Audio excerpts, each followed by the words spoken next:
A mediados del siglo XIX, una joven pareja realizó su luna de miel a lo largo de toda Europa, y encandilados por los jardines y palacios que visitaron, decidieron construir uno para ellos, aquí en Málaga, en su tierra natal. Y fue así como la Hacienda de la Concepción se convirtió en el lugar de recreo de una familia de la alta burguesía, uno de los jardines más singulares de su época. La mujer que lo creó lo amaba tanto que siempre pensó que sería el mejor legado para sus hijos.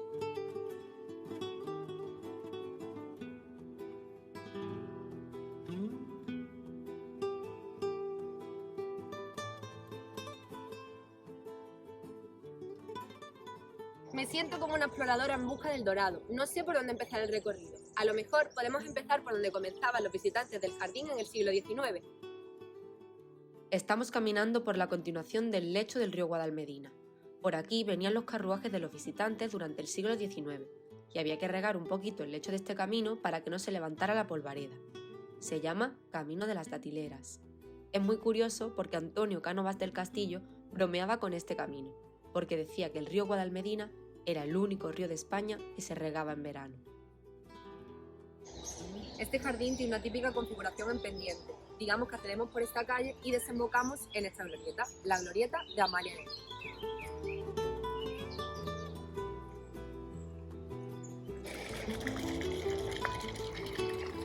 Y si continuamos un poco, llegamos a la Casa Palacio.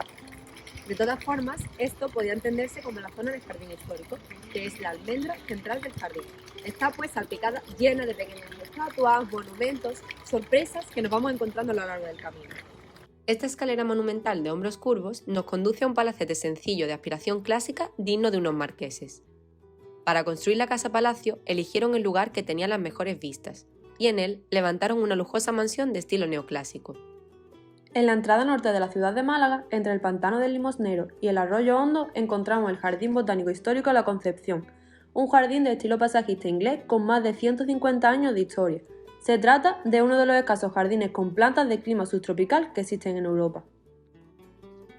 En origen fue finca de recreo de una familia de la alta burguesía, desde la mitad del siglo XIX hasta 1990, momento en que pasó a titularidad pública, fundando el Ayuntamiento de Málaga el Patronato Botánico Municipal Ciudad de Málaga para su gestión.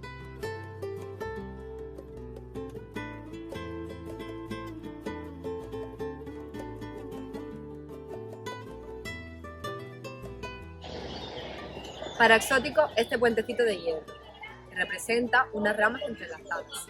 Pero lo más interesante de este puente es que procede de los altos hornos del padre de Amalia, la esposa.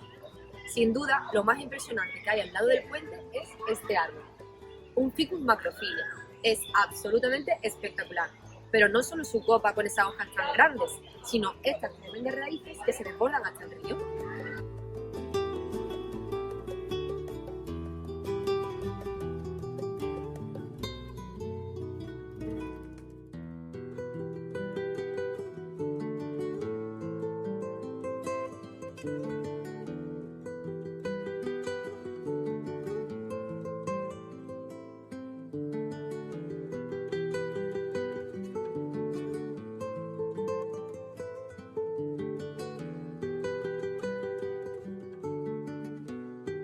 Este matrimonio, formado por Jorge Loring y Amalia Heredia, erigió el jardín en 1855.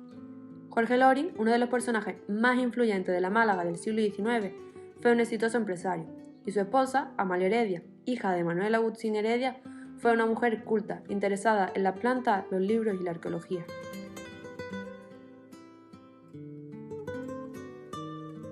El Jardín de la Concepción es un jardín para las sensaciones.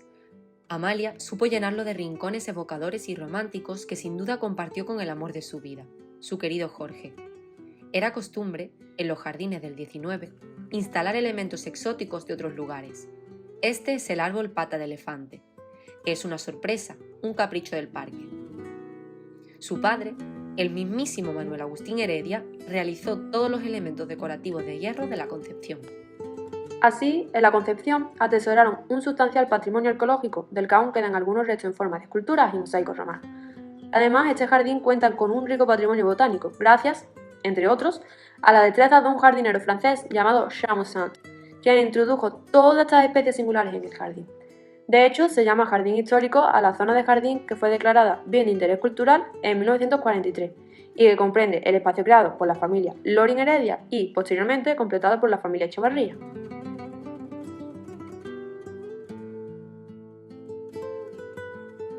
Una de las obras más admiradas del jardín es el Cenador de las Glicinias, una estructura de hierro de 25 metros de largo y de una originalidad excepcional, fabricada por el hermano de Amalia. Los arcos que forman la galería enmarcan el jardín y nos permiten contemplarlo desde el frescor de la sombra y el verde, como si se tratara de una obra de arte. En el Jardín de la Concepción se encuentran, además de su patrimonio botánico, un importante patrimonio histórico.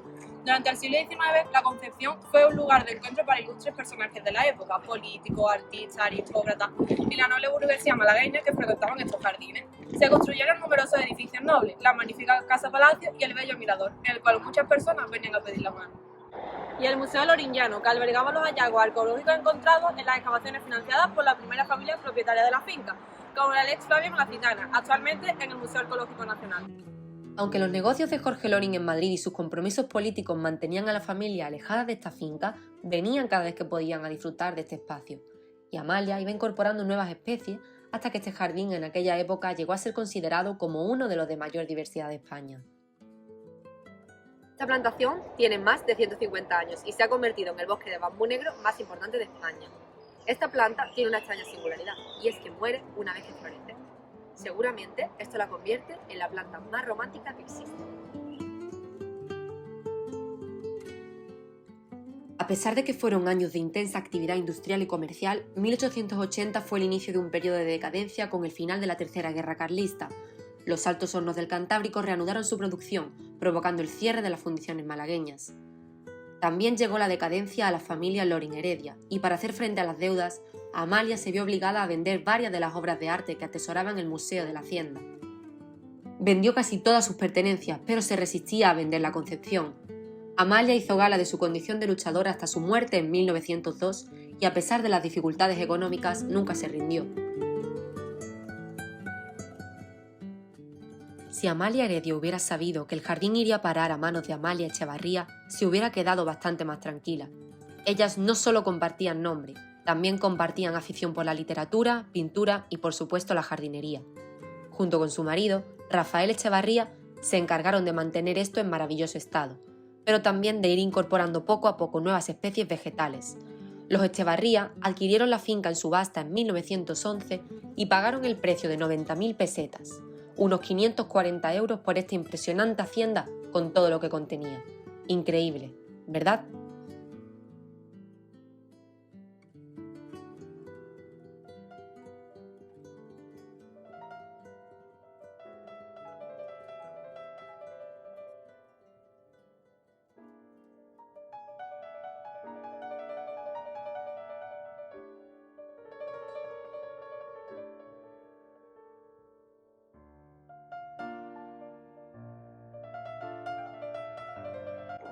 A partir de la adquisición de la finca por el Ayuntamiento de Málaga, se crearon diferentes jardines con las características modernas de un jardín botánico.